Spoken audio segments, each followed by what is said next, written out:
Well, good morning or afternoon, whichever it is for you. Now, I miss you. Can't wait to be with you again. This is Holy Week.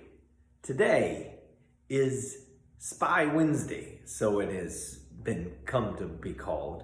And it's a day in which we will talk about spies and betrayal. However, I'm only going to mention a few words about that because our featured video this week is not Spy Wednesday. It's a much more powerfully symbolic and more ancient tradition, and that is Maundy Thursday.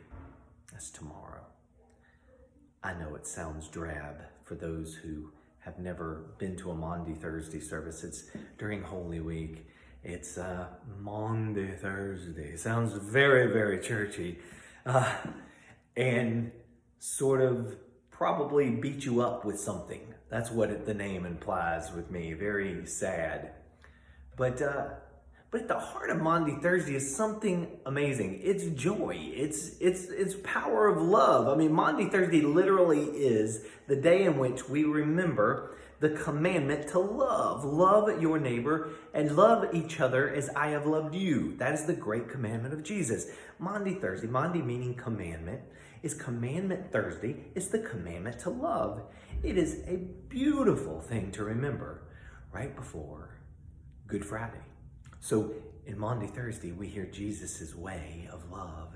And on Good Friday, we see our way, our brokenness. I hope you'll join us tomorrow night for Maundy Thursday. It's going to be online. I can't make any promises. But what I do know is that Roger and I are reflecting on this and praying on it now. We will still have our foot washing as Jesus did. Only it will be you watching us instead of you participating. We will still have the stripping of the altar. And we will have a little more explanation of that, what it means. I'll be presenting to you shortly. It will be, hopefully, meaningful. And to me, if I can help you find something of meaning of God in your life, even if it's just a little brick in the foundation of your faith, gosh, isn't that worth an hour? Tomorrow night, 6 o'clock.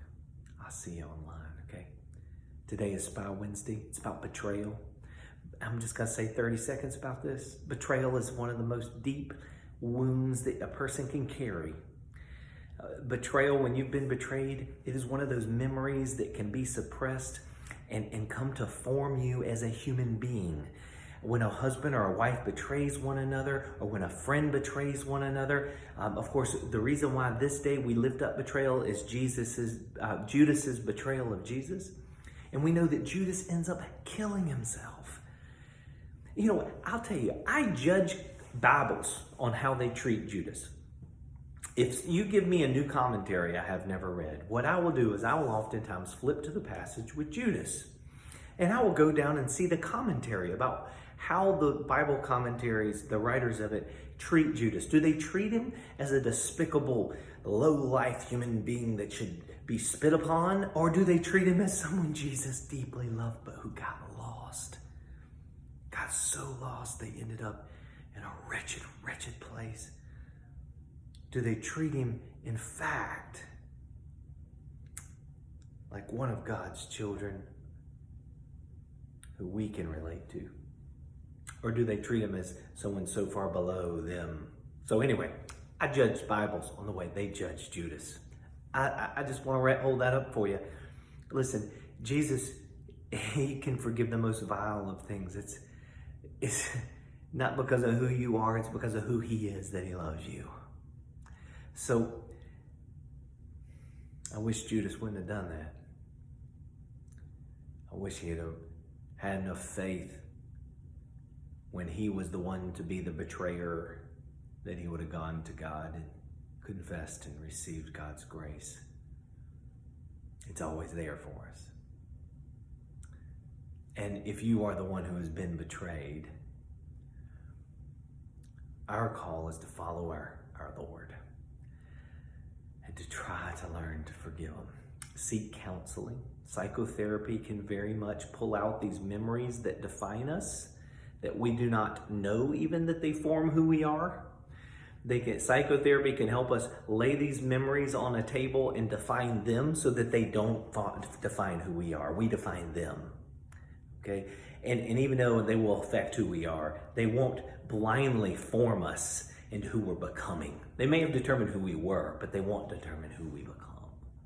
That is between us and our God, not between us and those who have betrayed us.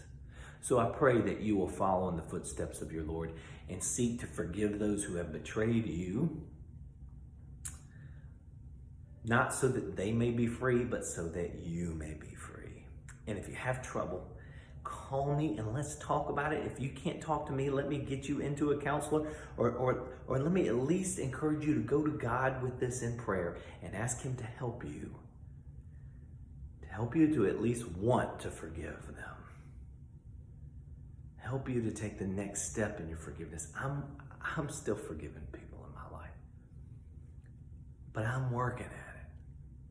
I'm working at it because I know it's the way of our Jesus. It's the way of our God. It's the way of truth. It's the way of life. It's the way of new life. It's the way of resurrection. See you Thursday night. God bless you and keep you.